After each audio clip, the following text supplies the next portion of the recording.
Hello, this is Colleen Shoemaker with the League of Women Voters of Portland, and you are watching the Video Voters Guide. We, in conjunction with MetroEast Community Media, are here to talk with candidates running in the May 2020 primary election. With me today is Chris Smith, running for Metro Councilor, District 5. Welcome, Chris. Thank you. I appreciate the opportunity to be here. Please tell us a little about yourself and why you're running for this office. Sure, thank you. I'm recently retired from a 37-year career in the region's tech industry. And alongside my private sector career, I've had kind of a second public sector career at a variety of activism around transportation and sustainable urbanism. Significantly, that includes service on both TPAC and MPAC at Metro. That's the Transportation Policy Alternatives Committee and the Metro Policy Advisory Committee. I've also served on the Planning and Sustainability Commission here in Portland, as well as the Board of Portland Streetcar. And I'm running on a platform of climate and housing. I think our region is failing to achieve its climate change goals, particularly around transportation, and I have expertise that will help with that. And on the Planning Commission in Portland, I've worked on housing issues for the last 10 years. As Metro increasingly becomes a housing funder, I think that experience will be valuable. Thank you. Thank you. What challenges to the effective and efficient operation of our metropolitan government will result from the pandemic? And how do you propose to meet those challenges? Well, the biggest impact, of course, is going to be on the visitor venues, the convention center, the expo center, the performing arts center, and the zoo. And we don't know yet when those will be able to reopen. Since they do host large numbers of people, I suspect they'll be at the latter end of the curve in terms of when things start back up again. So it's important for Metro to have a financial plan around that and to, if necessary, tap reserves in order to keep those facilities viable once it's time to reopen. Of course, the big tragedy is for the people who work at those facilities. Metro has laid off over 700 employees, and we need to be looking out for them to make sure that they can receive a full set of federal and state benefits to sustain them until we can open again. Mm-hmm. We're also going to see impacts on the budget. The staff is forecasting a 4% shortfall in Q4, which should be sustainable from reserves. Next fiscal year's budget will be a little more challenging. The projection is something like a 10 to 20% drop in the general fund budget, and that's going to take some serious work to decide on priorities for what that will fund. Metro is in the process of drafting a regional transportation measure.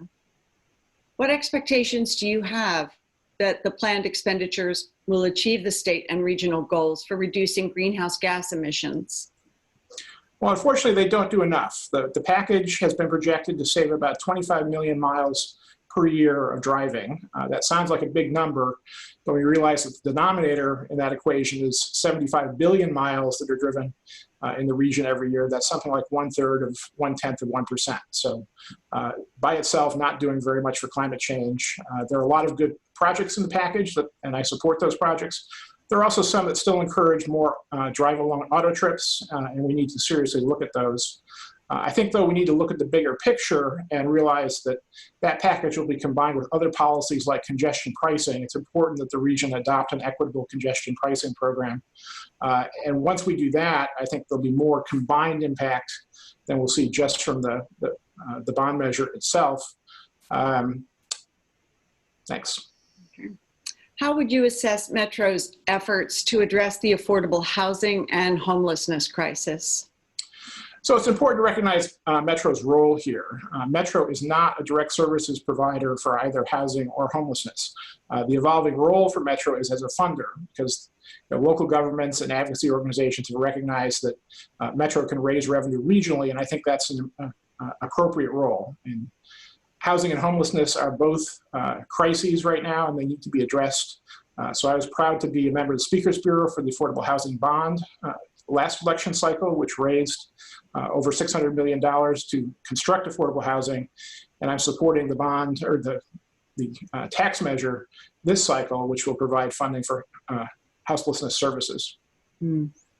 And that is the next question. Great. What is your position on Metro Ballot Measure 2610 to support the homeless services with a high earners tax and a business profits tax? And can you explain that?